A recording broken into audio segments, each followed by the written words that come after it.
تفسیر قرآن پر مبنی پروگرام قول اللہ میر عدیل عارف کی جانب سے۔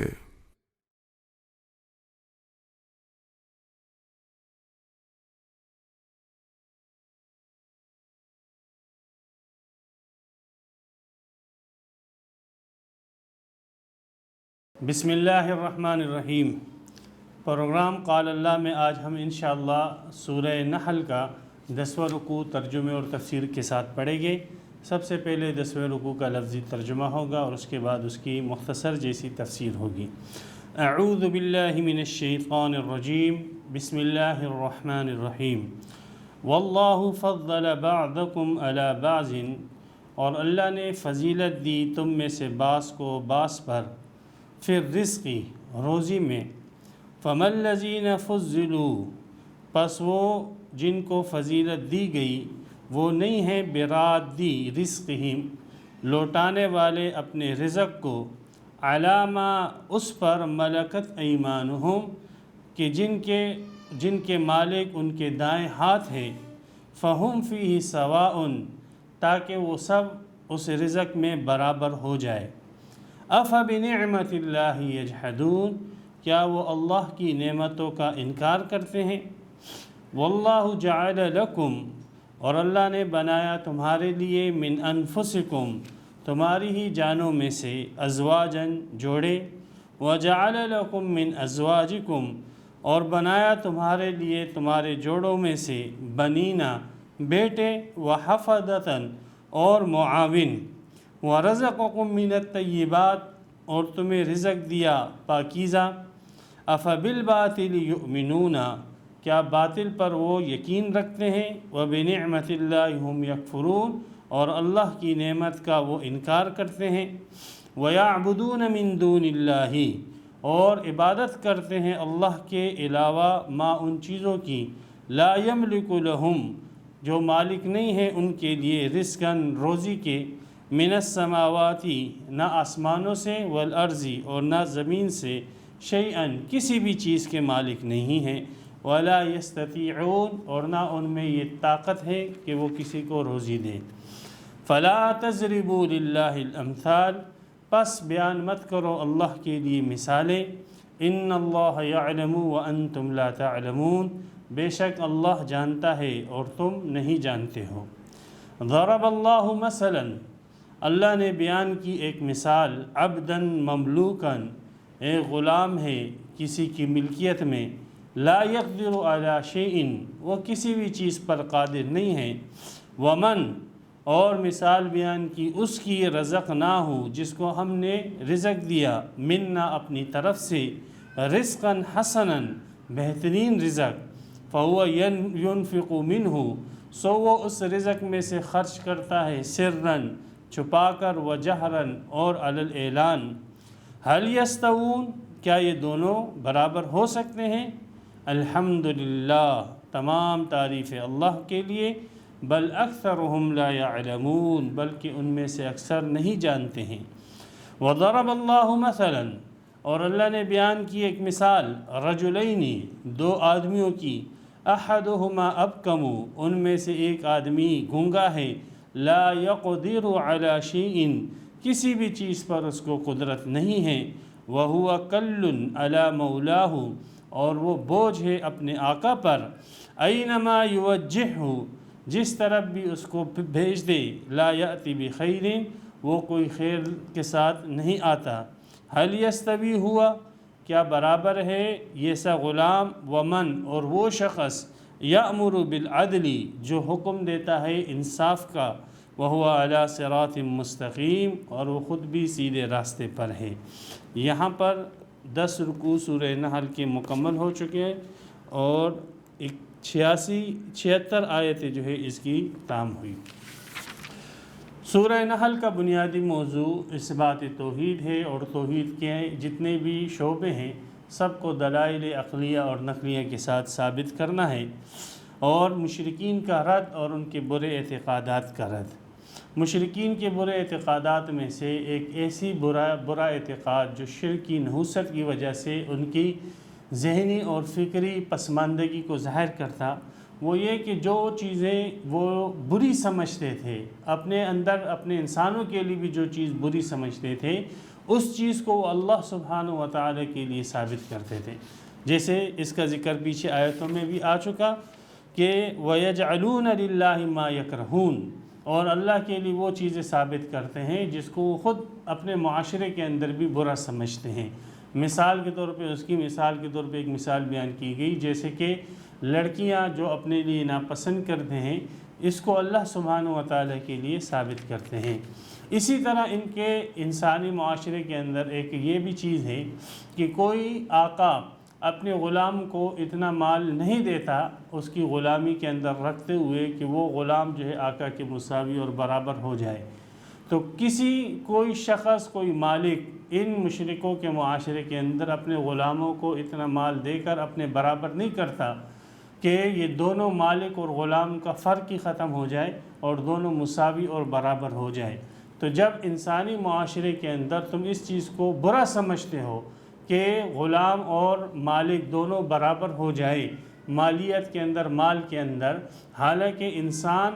انسانیت کے اندر یہ غلام اور آقا دونوں برابر ہیں، جنس انسانیت کے اندر، نوع کے اندر، مردانگی کے اندر یہ دونوں برابر ہیں، لیکن ان دونوں کی برابری کو تم اچھا نہیں سمجھتے اور برا سمجھتے ہو، تو تعجب کی بات یہ ہے کہ تم اللہ سبحانہ و تعالیٰ کو، جو کہ خالق ہے، جو کہ مالک حقیقی ہے، جو کہ کریئیٹر ہے، اس کو تم مخلوق کے ساتھ جو ہے عبادت اور توحید کے اندر اور اللہ سبحانہ و تعالیٰ کی صفات کے اندر جو ہے اس مخلوق کو اللہ کے برابر کرتے ہو۔ اس سے بڑا کیا ظلم ہوگا؟ حالانکہ مخلوق اور خالق کے درمیان کوئی نسبت نہیں ہے، مخلوق اور خالق کے درمیان کوئی مناسبت نہیں ہے، مخلوق اور خالق کے درمیان کسی قسم کا کوئی جوڑ نہیں بیٹھتا، تو تم ان دونوں کو جو ہے آپس میں مساوی اور برابر کر رہے ہو توحید کے اندر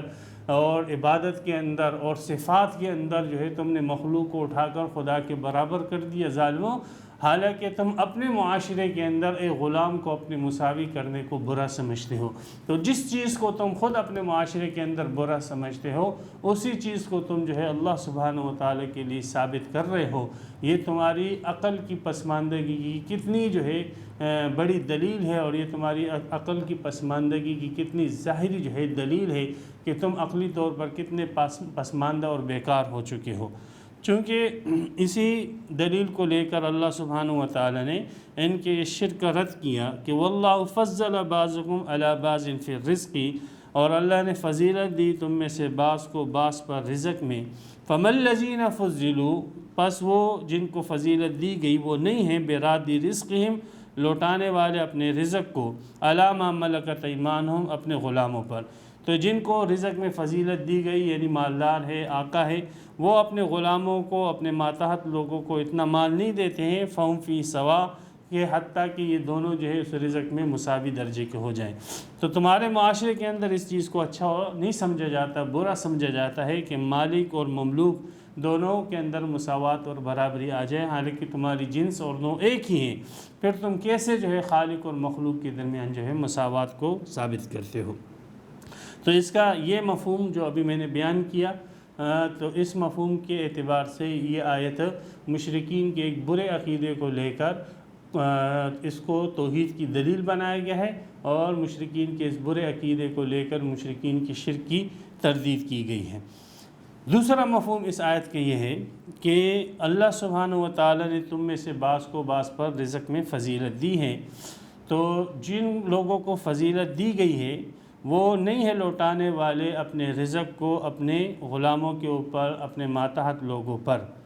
یہ لوٹانے والے نہیں ہیں۔ حقیقت میں ان غلاموں کو اور ان ملازموں کو اور نوکروں کو جو رزق دینے والے ہیں وہ خالص ایک اللہ ہی ہے، وہی رزق دیتے ہیں۔ فَهُمْ فِي سَوَاءٌ، اس کا تعلق جملے کی ابتدا کے ساتھ ہو جائے گا، ایسی صورت میں کہ اللہ سبحانہ و تعالی نے تم میں سے بعض کو بعض پر رزق میں فضیلت دی ہے،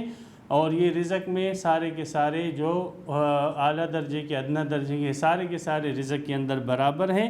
اور جو مالک ہیں یہ اپنے ماتحت غلاموں کو اور اپنے ماتحت ملازمین اور نوکروں کو رزق نہیں دیتے ہیں۔ حقیقت میں ان کو رزق رساں اور ان کو روزی دینے والا وہ صرف اور صرف ایک اللہ ہے۔ اور یہ مالک اس خوش فہمی میں نہ رہے کہ ہم جو ہے یہ روزی لوٹا رہے ہیں اور ہم رزق دے رہے ہیں اپنے ماتحتوں کو، تو خبردار تم رزق دینے والے نہیں ہو، رزق دینے والے ان مملوکوں کو، ان ملازمین کو اور ان خادمین کو وہ ایک اللہ سبحانہ و تعالی ہے۔ تو آیت کے یہ دو مفہوم جو ہے امام رازی رحمۃ اللہ علیہ نے تفسیر کبیر میں بیان کی ہیں، صاحب کشاف وغیرہ نے بھی یہ دو مفہوم بیان کیے ہیں۔ افبنعمت اللہ یجحدون، کیا اللہ کی نعمتوں کا انکار کرتے ہو؟ تو اللہ سبحانہ و تعالیٰ کی نعمتوں کا انکار کیسے؟ اللہ سبحانہ و تعالیٰ کی نعمتوں کا انکار ایسے کہ رزق اللہ نے دیا ہے،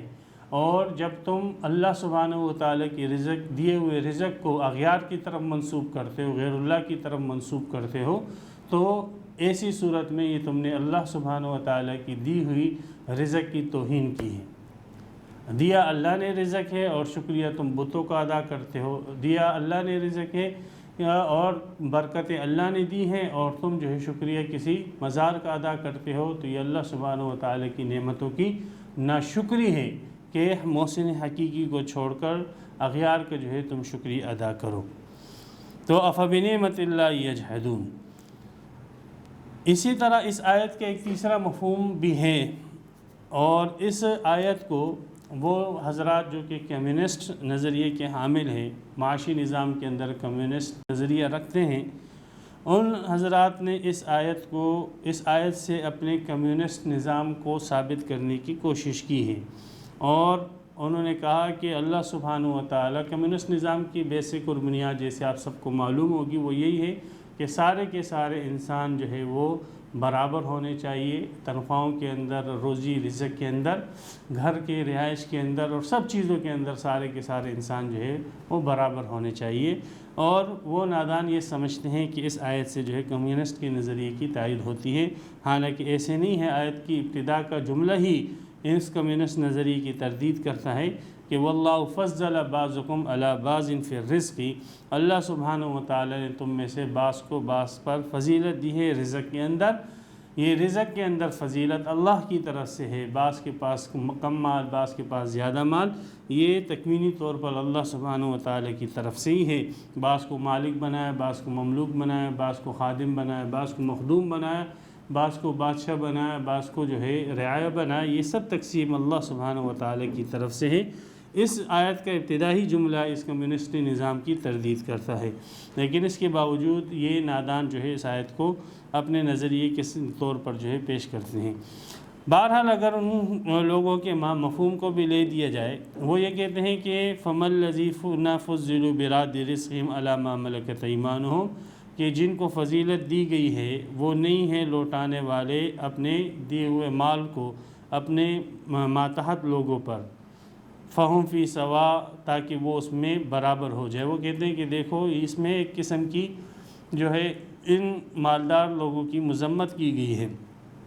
کہ یہ مالدار لوگ جو ہے وہ اپنے ماتحت لوگوں کو اپنے ساتھ مال کے اندر برابر نہیں کرنا چاہتے ہیں، تو ان کا یہ بیان کردہ مفہوم جو ہے وہ باطل ہے۔ اللہ سبحانہ و تعالی نے کائنات کا نظام ایسا رکھا ہے، اور اسلام کا جو نظام اللہ تعالی نے دیا ہے وہ ایسا نظام ہے کہ اس میں یہ بات بنیادی طور پہ رکھی گئی ہے کہ تمام کے تمام انسان ضروریات زندگی کے اندر مساوی اور برابر ہو۔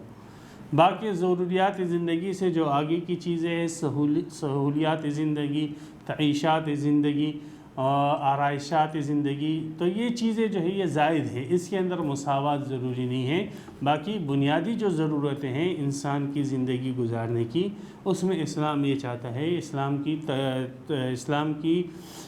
تعلیمات یہ ہے کہ سارے کے سارے انسان بنیادی ضرورتوں کے اندر جو ہے وہ برابر ہو۔ تو یہاں پر اگر ان حضرات کا مفہوم لے بھی لیا جائے تو یہاں پر فہم فی سوا ان سے مراد جو ہے بنیادی ضرورتیں ہوگی کہ ان لوگوں کو چاہیے کہ غریب لوگوں کے اوپر اپنے مال میں سے کچھ مال خرچ کرے تاکہ یہ غریب لوگ ان کے ساتھ بنیادی ضرورتوں کے اندر برابر ہو جائیں، نہ یہ کہ ان کے ساتھ آسائشات، سہولیات، آرائشات ان کے اندر برابر ہو جائے۔ اور اس لوٹانے کے لیے، اس مال کو غریبوں کی طرف لوٹانے کے لیے اللہ نے جو نظام دیا ہے وہ نظام زکوٰۃ کا نظام ہے کہ زکوٰۃ میں سے تم جو ہے 40واں حصہ غریب اور مستحقین کو دو۔ صدقۃ الفطر کا نظام ہے، اور اسی طریقے سے قربانی کا نظام ہے، اسی طریقے سے عام صدقات اور خیرات کے ترغیبات قرآن مجید کی آیتوں میں بہت ساری آیتوں میں آئی ہیں، اس میں ہے، اور ضرورتیں پورے کرنے پر ترغیبات احادیث کے اندر بہت ساری آئی ہیں۔ تو یہ ترغیبات کے ذریعے سے ان ضروریات زندگی کو پورا کرنے کی اور تحدیدات آئی ہیں، جیسے سورہ توبہ کے اندر ہم پڑھ چکے ہیں کہ جو لوگ جو ہے والذین یکنزون الذھب والفضة ولا ينفقونها فی سبیل اللہ فبشرهم بعذاب علیم، ان لوگوں کو جو کہ اللہ کے راستے میں مال خرچ نہیں کرتے ہیں، اللہ کے بتائے ہوئے طریقے میں مال نہیں خرچ کرتے ہیں، ان کے لیے عذاب علیم کی وعید ہے۔ تو یہ ان کو ضروریات زندگی کے اندر مساوی کرنا ہے، نہ کہ ضروریات زندگی کے ساتھ آگے کی چیزوں کے اندر۔ تو ان لوگوں کی یہ غلط فہمی ہے کہ ضروریات زندگی سے ہٹ کر سب چیزوں کے اندر جو ہے ان کو برابر کرنا چاہتے ہیں۔ دوسری بات یہ ہے کہ اگر ان کمیونسٹ لوگوں کا مفہوم لے بھی لیا جائے اور یہ بھی چلو تسلیم کر لیا جائے کہ ان غریب لوگوں کو ان مالدار لوگوں کی مساوی کرنا ہے، تو آیت کا مقصد یہ ہوگا کہ ان غریب لوگوں کے ساتھ آپ ایسی معاونت کرو، ترغیب ہوگی کہ یہ لوگ بھی زندگی کے اندر آگے بڑھے اور ترقی کریں، اور زندگی میں جو ہے دنیا کی چیزوں کے اندر دنیا کی نعمت و آسائش اور سہولتیں ان کو بھی حاصل ہو جائے جیسے تمہیں حاصل ہے۔ تو ایک قسم کی ترغیب ہوگی مالداروں کو کہ ان کے ساتھ تعاون کرو، جیسے نبی اکرم صلی اللہ علیہ وسلم نے فرمایا تھا، یہ بخاری شریف کی حدیث ہے کہ تم ہو جاؤ جیسے کہ وہ چاول والا آدمی تھا اس کی طرح۔ صحابہ نے پوچھا چاول والا آدمی کون تھا؟ تو آپ علیہ السلام نے فرمایا چاول والا شخص وہ تھا جس نے غریب کا مال اپنی تجارت کے اندر لگایا اور پھر اس سے بہت زیادہ منافع اس مال سے ہوا، تو جب وہ غریب آدمی آیا تو اس نے وہ منافع جو ہے وہ سارا کا سارا جو ہے اس غریب آدمی کو دیا اور وہ غریب آدمی مالدار بن گیا۔ تو اس قسم کی معاونت امیروں کو ترغیب دی گئی ہے کہ آپ غریبوں کو اٹھاؤ اور ان کے ساتھ ایسے معاونت کرو کہ وہ آپ کے اسٹیٹس کے اور آپ کی جو ہے درجے کے اور آپ کی جیسے سہولت اور آسائش والے ہو جائیں۔ اس کا آیت کا یہ مطلب نہیں کہ امیروں کو اتنا گھٹا دو کہ وہ غریبوں کے لیول تک پہنچ جائیں۔ یہی کمیونسٹ لوگوں کی غلطی ہے کہ وہ مالداروں کو اتنا نیچے گھٹا رہے ہیں کہ وہ غریبوں کے لیول تک اس کو پہنچا رہے ہیں، حالانکہ آیت کا مفہوم یہ ہے کہ آپ غریبوں کو اٹھاؤ۔ اگر اس کے عموم کو مان بھی لیا جائے تو مطلب یہ ہے کہ غریبوں کو اتنا اٹھاؤ کہ وہ مالداروں کے درجے کے برابر ہو جائے۔ تو بہرحال عام مفسرین نے اس کے دو مفہوم بیان کی تھی جو میں بیان کر چکا، اور کمیونسٹ نظام کے حاملین نے اس کا جو مفہوم بیان کیا ہے اس مفہوم کا بھی صحیح مطلب صحیح محمل میں نے آپ کے سامنے رکھ دیا ہے۔ ایسی صورت میں افبنعمت اللہ یجحدون کا مطلب یہ ہو جائے گا کہ جب تم اللہ کے راستے میں جو اس کے بتائے ہوئے مال ہے اس میں سے خرچ نہیں کرتے ہو تو یہ اللہ سبحانہ و تعالیٰ کی نعمتوں کی ناشکری ہے۔ واللہ جعل لکم من انفسکم ازواجا، اللہ سبحانہ و تعالیٰ نے تمہیں مال دیا ہے، اس مال کے ذریعے سے تمہارے وجود کی بقا ہے، تمہاری شخصی بقا ہے، تمہاری شخصی بقا کے لیے اللہ نے تمہیں رزق دیا ہے، اور تمہاری نوعی بقا کے لیے، تمہاری انسانیت کی بقا کے لیے اللہ سبحانہ و تعالیٰ نے تمہیں جوڑے دیے ہیں، مرد ہے اس کو عورت دی ہے، عورت ہے اس کو مرد دیا ہے۔ تو یہ پہلی آیت کے اندر شخصی بقا کا بیان ہے، اور اس کے بعد اس دوسری آیت میں نوعی بقا کا بیان ہے۔ یہ دو نعمتیں کہ اللہ نے تمہاری شخصیت کی باقی رکھنے کا بھی انتظام کیا ہے، اللہ نے تمہاری نوع کو بھی باقی رکھنے کا انتظام کیا ہے، اور یہ کیوں نہ کرے؟ اس لیے کہ وہ رب ہے اور رب کی صفت یہی ہے۔ واللہ جعل لکم من انفسکم ازواجا، اور اللہ نے بنائے تمہارے لیے تمہاری ہی جانوں میں سے جوڑے۔ تمہاری جانوں میں سے کا مطلب ایک تو یہ ہے کہ تمہاری جنس میں سے، تمہاری جو مادہ بنائی ہے یا مادہ کے لیے جو مرد وہ ایک ہی جنس میں سے ہے، انسان میں سے، خلاف جنس میں سے نہیں ہے، تاکہ جنس میں سے اس لیے رکھا تاکہ ان کے درمیان محبت ہو، مودت ہو اور الفت ہو۔ اور اس کو اللہ سبحانہ و تعالی نے اپنی دلیل کے طور پر، توحید کی دلیل کے طور پر بھی پیش کیا ہے سورہ روم کے اندر، وَمِنْ آیَاتِهِ أَنْ خَلَقَ لَكُم مِّنْ أَنفُسِكُمْ أَزْوَاجًا لِتَسْكُنُوا إِلَيْهَا، تاکہ سکون حاصل کرو اس کے پاس۔ اسی طریقے سے سورہ اعراف کے اندر بھی اس قسم کی آیت آئی ہے۔ تو تمہاری جنس میں سے، انفسکم سے مطلب یہ ہوگا کہ تمہاری ہی جنس، انسانوں میں سے ہی بنایا، اور خلاف جنس تمہارے جوڑے نہیں بنائے۔ واللہ جعل لکم من انفسکم ازواجا، اگر اس میں یہ ہو جائے کہ جنس میں سے ہی بنائیں تو قدرتی طریقہ یہ ہوگا کہ جنس میں سے ہی جو ہے جوڑے بنائے جائیں۔ خلاف جنس بنانا جو ہے یہ جوڑے یہ انسان اور دیگر حیوانات کا میلاپ کر کے جو ہے کوئی تخلیق کرنا یا کوئی تجربہ کرنا اس آیت کی روح سے درست نہیں ہوگا کہ اللہ سبحانہ و تعالی نے جو نظام بنایا ہے اس نظام کی روح سے انسان کا جوڑا انسان ہی میں سے ہو، نہ کہ غیر انسان میں سے۔ غیر انسان کے ساتھ انسان کا جوڑا لگانا یہ حرام اور ناجائز ہوگا۔ اسی وجہ سے آپ علیہ الصلاۃ والسلام سے نے فرمایا کہ جس نے کسی جانور کے ساتھ جفتی کی اور کسی جانور کے ساتھ جماع کی یا وطی کی تو اس جانور کو جو ہے قتل کر دو، اس لیے کہ ممکن ہے کہ ان دونوں کے ملاپ سے جو ہے کوئی ایک تیسری چیز پیدا ہو جائے اور تیسری مخلوق پیدا ہو جائے، اور یہ اللہ سبحانہ و تعالیٰ کے بنائے ہوئے نظام کے خلاف ہے۔ تو اس قسم کے تجربے کرنا اس آیت کی روح سے جائز نہیں ہوگا کہ تمہاری جنس میں سے جوڑے ہونے چاہیے۔ باقی رہا جانوروں کے اندر جوڑے تبدیل کر کے نئی نسلوں کو پیدا کرنا، تو یہ بھی بہتر نہیں ہے۔ نبی اکرم صلی اللہ علیہ وسلم سے جب پوچھا گیا خچر کے متعلق تو آپ علیہ السلام خچر کے اوپر سواری تو کیا کرتے تھے۔ خچر جو گھوڑی اور گدھے کے ملاپ سے جانور تیار کیا جاتا، تو آپ علیہ السلام نے خچر پر سواری تو کی، لیکن آپ علیہ السلام نے اس ملاپ کو پسند نہیں فرمایا، اور آپ علیہ السلام نے فرمایا کہ یہ کام جو ہے یہ نادانوں کا کام ہے، یہ جاہلوں کا کام ہے، بے علموں کا کام ہے، یعنی اس کی ترغیب آپ علیہ الصلاۃ والسلام نے نہیں دی۔ تو یہ بھی کوئی پسندیدہ امر نہیں ہے کہ ایک حیوان کے جوڑے کو دوسرے حیوان کے جوڑے کے ساتھ جفتی کرایا جائے۔ تو من انفسکم ازواجا، تمہاری ہی جانوں میں سے تمہارے لیے اللہ تعالیٰ نے جوڑے بنائے۔ اور اگر انفس کو اپنے مفہوم پہ رکھا جائے کہ اللہ نے تمہاری ہی جو ذات میں سے تمہارے لیے جوڑا بنائے، تو اس میں اس حدیث کی طرف اشارہ ہوگا کہ جس میں یہ کہ حضرت حوا علیہ السلام کی تخلیق حضرت آدم علیہ السلام کی پسلی سے ہوئی، اور حضرت آدم علیہ السلام کی پسلی سے چونکہ ہوا کی تخلیق کی گئی، اس لیے یہ کہنا درست ہے کہ اللہ سبحانہ و تعالیٰ نے تم انسانوں یعنی مردوں ہی میں سے اس کے لیے جوڑا بنایا۔ ازواجن سے مراد اسی صورت میں بیویاں ہوگی کہ بیویاں بنائیں۔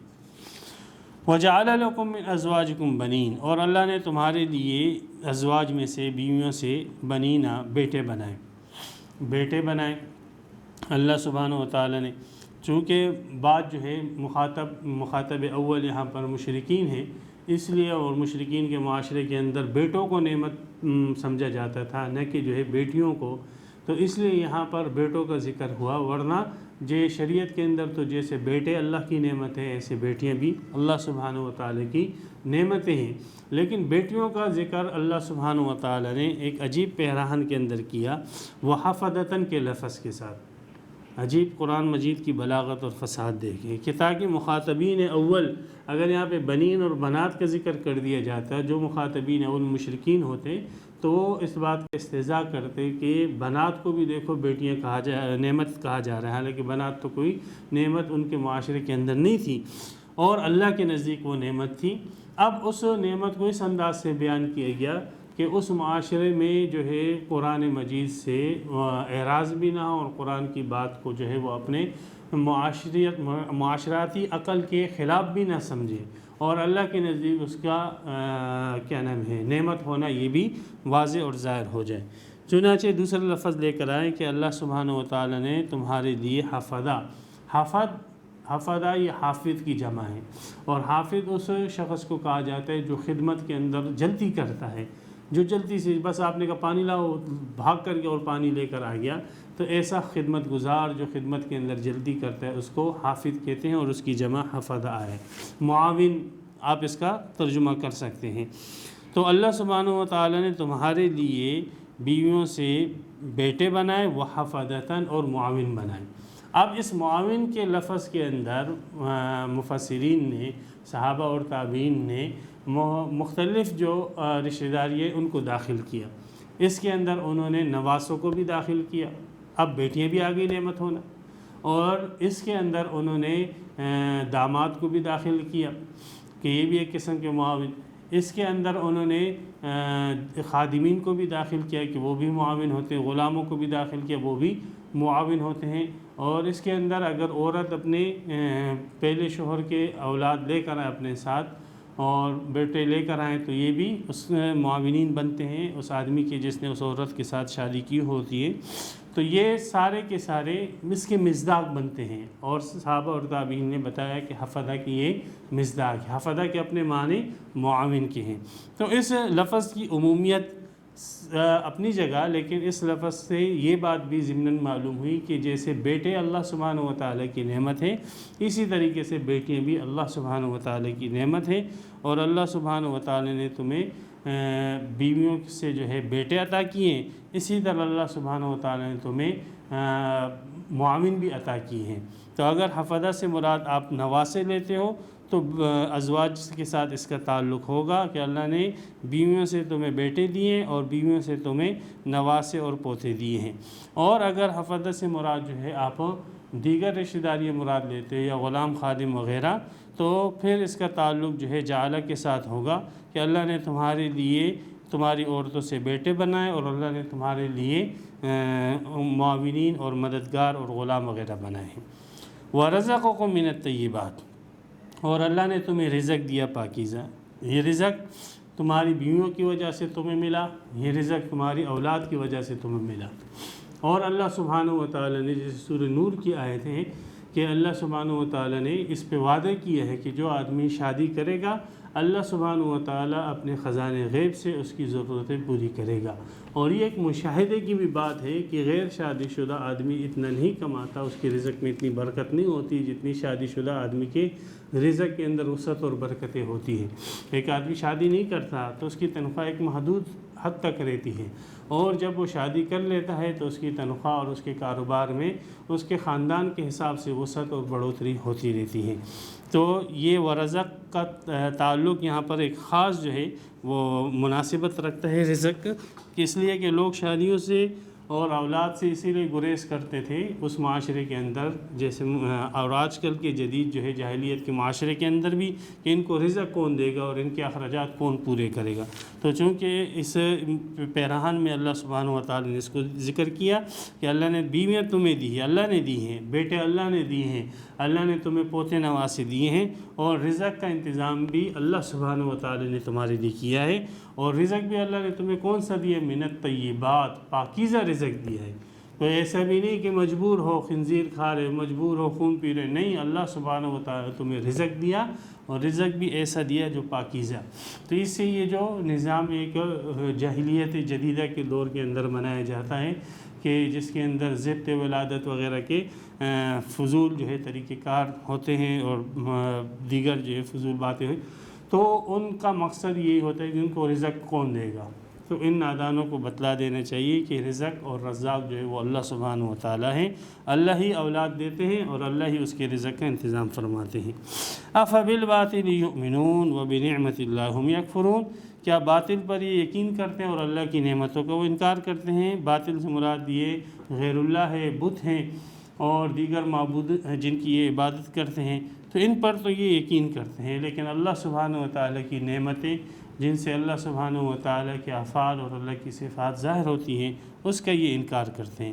یا باطل سے مراد یہ ہے کہ معاشی نظام کے اندر تو اللہ سبحانہ و تعالیٰ کے اس قانون کو مانتے ہیں کہ واقعی ہماری شخصی زندگی کے لیے اللہ نے جو ہمیں رزق دیے بالکل ہم مانتے ہیں کہ یہ اللہ کا بہت بڑا انعام اور کرم ہے. اسی طرح ہماری نو کی بقا کے لیے اللہ سبحانہ و تعالیٰ نے جو ہمیں جوڑے بنا دیے یہ بھی اللہ کا بہت بڑا انعام اور کرم ہے. حالانکہ یہ شخصی زندگی اور یہ نوعی زندگی جو ہے ختم ہونے والی ہے. باطل معنی ختم ہو جانے والا، ناپید ہو جانے والا، فنا ہو جانے والا. تو اس فنا ہو جانے والی چیز میں تو یہ مقر ہے، یہ تو یقین کرتے ہیں کہ واقعی اللہ سبحانہ و تعالیٰ نے جو کیا بالکل صحیح کیا ہے. لیکن اللہ سبحانہ و تعالیٰ کا وہ چیز کہ جس کے ذریعے سے ابدی حیات حاصل ہوتی ہے، جاوید حیات حاصل ہوتی ہے، لازوال حیات حاصل ہوتی ہے، سرمدی حیات حاصل ہوتی ہے، یعنی اللہ کی بھیجی ہوئی شریعت، اللہ کا بھیجا ہوا قرآن، اللہ کا بھیجا ہوا رسول، اللہ کی بھیجی ہوئی تعلیمات، ان ابدی حیات کے اسباب کا یہ لوگ انکار کرتے ہیں. دنیاوی اسباب کے یعنی جو اپنی شخصی بقا نوعی بقا کے اسباب کو تو یہ مانتے ہیں، تسلیم کر رہے ہیں، اور جو حقیقی حیات ہے اس کے بقا کے جو اسباب ہیں اس کا یہ انکار کرتے ہیں۔ کتنے بڑے ظالم ہیں۔ وَيَعْبُدُونَ مِن دُونِ اللَّهِ، اب رزق ان کو اللہ نے دیا، اولاد ان کو اللہ نے دی، بیویاں ان کو اللہ نے دی، جوڑے ان کے اللہ نے بنائے ہیں، یہ سارے کام ان کے اللہ نے کیے ہیں، لیکن شکریہ کس کا ادا کرتے ہیں؟ وَيَعْبُدُونَ مِن دُونِ اللَّهِ، ایسے ناہنجار ہیں کہ یہ عبادت کرتے ہیں اللہ کے علاوہ دوسروں کی، ماں ایسی چیزوں کی لا یملک لہم رزقاً، جو رزق کے مالک نہیں ہیں، نہ آسمان سے نہ زمین سے، شیئاً کسی بھی چیز کے مالک نہیں ہیں، نہ بارشیں برسا سکتے ہیں، نہ زمین سے نباتات اگا سکتے ہیں، یہ کسی بھی چیز کی ملکیت کیا رکھتے ہیں؟ ولا یستطیعون، ان میں تو یہ طاقت ہی نہیں ہے، اللہ سبحانہ وتعالی نے کوئی استطاعت اور طاقت ہی نہیں دی ہے، تو یہ ایسے بیوقوف ہیں۔ اس میں ان کی ناشکری تو ایک یہ ہے کہ اللہ سبحانہ وتعالی کا شکریہ ادا نہیں کرتے، اور دوسری ناشکری یہ ہے کہ اللہ سبحانہ وتعالی کے شکریہ کے بجائے ان چیزوں کا شکریہ ادا کرتے ہیں کہ جنہوں نے یہ چیزیں ان کو فراہم ہی نہیں کی ہیں۔ ایک شخص کو آپ جو ہے کوئی تحفہ دے دو، کوئی اس کو عطیہ دے دو، کوئی انعام دے دو، اب وہ شخص آپ کا شکریہ ادا نہیں کرتا ہے، خاموش رہتا ہے، چلو یہ بھی اس نے اچھا نہیں کیا، لیکن وہ جو ہے آپ نے اس کو عطیہ دیا، انعام دیا، اور وہ آپ کے بجائے جو ہے آپ کے مخالف، آپ کے مد مقابل دوسرے کا شکریہ ادا کرتا ہے، تو ایسا شخص جو ہے وہ انتہائی مبغوض اور کمینہ ہوتا ہے، جو منعم میں حقیقی کے علاوہ دوسرے کا شکریہ ادا کرے۔ تو مشرکین کے اندر بھی یہ کمینہ پن بھرپور تھا کہ وہ کھاتے پیتے اللہ سبحانہ وتعالیٰ کا تھا، اور شکریہ جو ہے وہ غیر اللہ کا ادا کرتے تھے، جس کے متعلق خود ان کا اعتقاد یہ تھا کہ یہ لوگ نہ آسمان سے بارش برسا سکتے ہیں، نہ زمین سے نباتات اگا سکتے ہیں۔ فَلَا تَضْرِبُوا لِلَّهِ الْأَمْثَالَ، یہ ان اغیار کے شکریہ کیوں ادا کرتے تھے؟ ایک سوال یہاں پر اٹھتا ہے۔ اتنی بات تو تھوڑی سی عقل رکھنے والا شخص بھی سمجھتا ہے کہ جب منعم انعام کرنے والا جو ذات ہے تو اسی کا شکریہ ادا کرنا چاہیے، تو یہ مشرکین تو ایسے نادان اور بے عقل نہیں تھے، ان میں بھی عقل اور شعور تھا۔ تو کیا وجہ ہے کہ یہ عقیدہ رکھتے تھے کہ بارش دینے والا اللہ، نباتات اگانے والا اللہ ہے، یہ بت وغیرہ یہ غیر اللہ یہ کام نہیں کرتے ہیں، لیکن یہ کیوں پھر کھاتے اللہ کا تھے اور شکریہ ادا کرتے تھے وہ اغیار کے؟ یہ کیوں؟ تو وجہ اس کی یہ یہاں پر اس آیت اور اس آیت کے درمیان ایک مشرکین کا اعتقاد ہے، اس کو سمجھنے کے بعد یہ آیت کا تعلق آپس میں سمجھ میں آ جائے گا۔ وہ یہ کہ مشرکین جو ہے وہ اللہ سبحانہ وتعالی کی بادشاہی اور خدائی کو جو ہے مخلوق اور عام بادشاہوں کی خدائی کی طرح اور بادشاہی کی طرح سمجھتے تھے۔ وہ یہ سمجھتے تھے کہ جیسے ایک عام بادشاہ ہوتا ہے، وہ تو تخت کے اوپر جو ہے وہ بیٹھا ہوا ہوتا ہے، اور اس کے ماتحت جو وزیر ہوتے ہیں اور اس کے ماتحت امراء ہوتے ہیں ہر علاقے کے اندر، اور وہ بادشاہ کی حکومت کو چلا رہے ہوتے ہیں، اور وہاں پر اس علاقے کے اندر کوئی بھی مسئلہ ہو تو پھر وہ بادشاہ کی طرف رجوع نہیں کیا جاتا ہے، بلکہ اس علاقے کے اندر جو بادشاہ کا مقرر کردہ امیر ہے اور صدر ہے اور وزیر ہے، اسی کی طرف جو ہے اس علاقے کے مسئلے کو لایا جاتا ہے اور اس سے وہ مسئلہ حل کرایا جاتا ہے، اور شکریہ جو ہے وہ اسی امیر کا ادا کیا جاتا ہے، نہ کہ جو ہے بادشاہ کا ادا کیا جاتا ہے۔ اگرچہ اس علاقے والوں کا نظریہ یہ ہوتا ہے کہ اس امیر یا اس حکمران یا اس صدر وزیر کو جو ہے اس علاقے کے اندر اسی بادشاہ نے مقرر کیا، لیکن پھر بھی وہ شکریہ جو ہے وہ اس علاقائی جو ہے امیر کا ادا کرتے ہیں، نہ کہ بادشاہ کا ادا کرتے ہیں۔ تو اسی طریقے سے ان لوگوں کا یہ ذہن تھا کہ اللہ سبحانہ وتعالی جو ہے وہ تو مالک الملک ہے، بادشاہ ہے، شہنشاہ ہے، اور اس نے ہر کام کے لیے الگ الگ جو ہے بندے مقرر کیے ہوئے ہیں،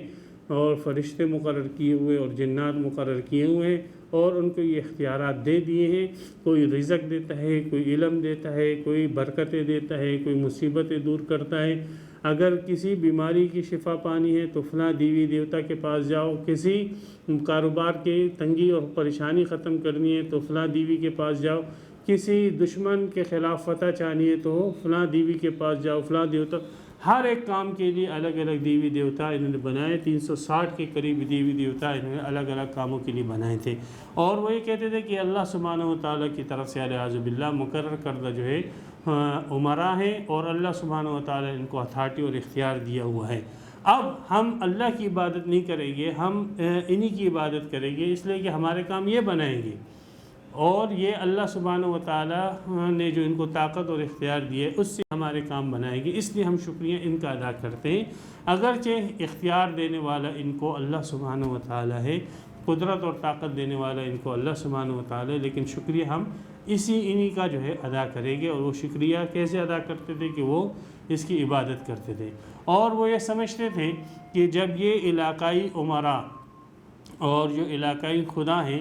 اور مخصوص کاموں کے لیے جو خدا مقرر ہے، یہ ہم سے اگر خوش ہو گئے تو وہ جو بادشاہ ہے وہ بھی ہم سے خوش ہو جائے گا، اس لیے کہ یہ ہمیں جو ہے اس بادشاہ سے خوش کروا دیں گے اور اس بادشاہ کے سامنے ہماری تعریفیں کریں گے۔ جیسے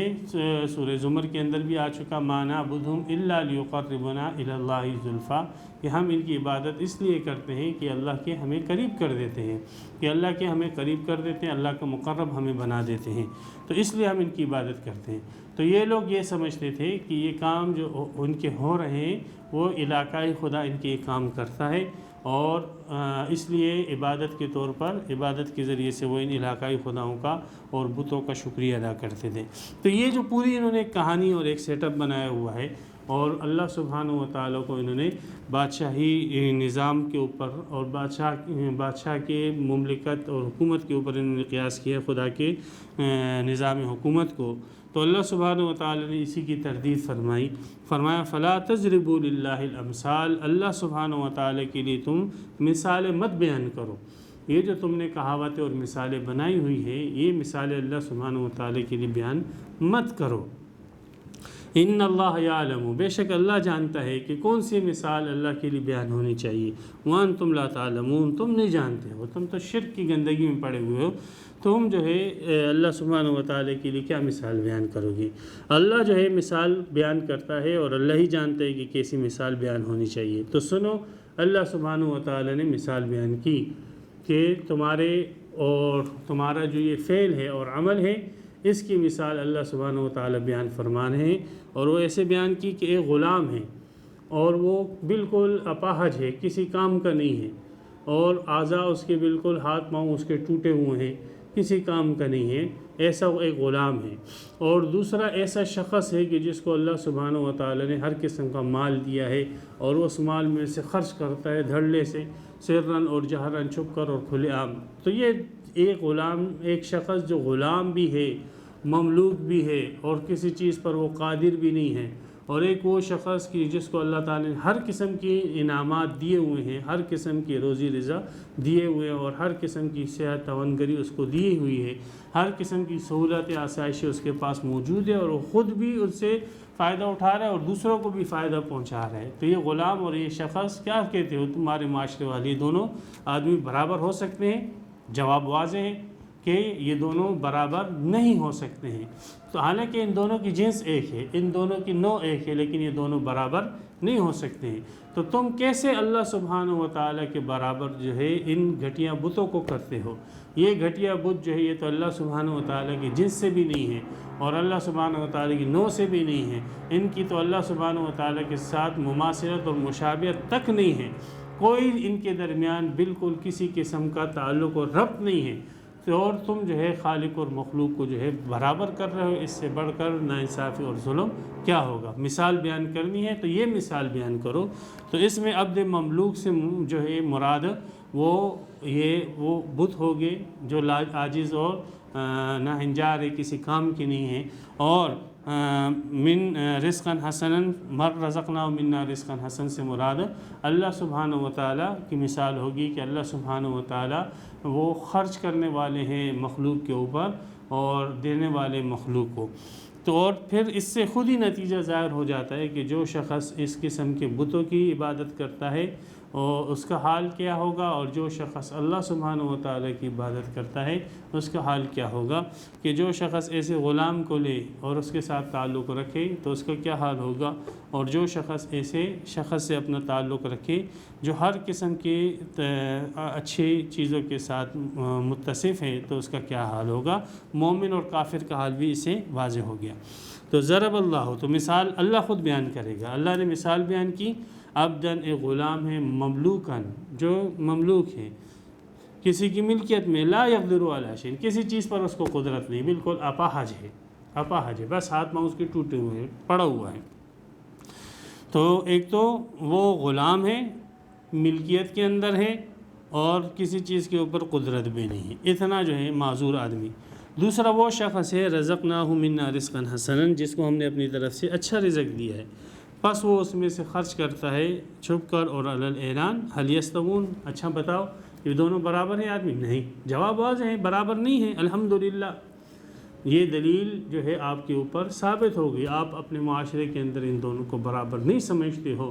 تو جب ان دونوں کے درمیان آپ برابری کو برا سمجھتے ہو اور ان دونوں کو برابر، تو خالق اور مخلوق کو آپ کیسے برابر سمجھتے ہو؟ الحمدللہ آپ کے اوپر یہ دلیل تام ہوئی، آپ کے معتقدات کے مطابق، آپ کے مسلمات کے مطابق، آپ کے نظریات کے مطابق۔ بل اکثرہم لا یعلمون، بلکہ ان میں سے اکثر نہیں جانتے ہیں، پھر بھی جو ہے وہ ضد بازی کرتے ہیں، اور پھر بھی جو ہے ان واضح باتوں سے جو ہے اپنے آپ کو انہوں نے جاہل رکھا ہے۔ دوسری مثال سنو، مثالیں اللہ بیان کرے گا، تمہیں یہ حق حاصل نہیں کہ تم اللہ کے لیے مثالیں بیان کرو۔ وضرب اللہ مثلا، اور اللہ نے مثال بیان کی رجلین، دو آدمی ہیں، ان میں سے ایک گنگا ہے، جب وہ لازماً گنگا ہے تو بہرا بھی ہوگا پیدائشی، اور لا یقدر علی شیء، اور اس کے ساتھ ساتھ یہ ہے کہ وہ کسی چیز پر قادر بھی نہیں ہے، اپاہج بھی ہے اور گنگا بھی۔ اوپر والا تو یہ تھا کہ گنگا نہیں تھا، اور یہ جو ہے گنگا بھی ہے اور اس کے ساتھ ساتھ اپاہج بھی ہے، بول بھی نہیں سکتا ہے، سن بھی نہیں سکتا ہے۔ اوپر والا تو ایسے تھا، بول بھی سکتا تھا اور سن بھی سکتا تھا، لیکن وہ تھا اپاہج۔ تو مشرکین جن چیزوں کو شریک کرتے تھے، تو اس میں سے بعض ایسے تھے کہ جو جیسے بت وہ تو نہ بولتے تھے نہ سنتے تھے اور نہ ان میں کوئی قدرت، اور بعض ایسے ہیں کہ جن میں جو ہے قدرت کوئی نہیں تھی لیکن وہ بول یا سن تو سکتے تھے اور عقل اور شعور تو رکھتے تھے، جیسے ملائک ہو گئے اور جنات ہو گئے۔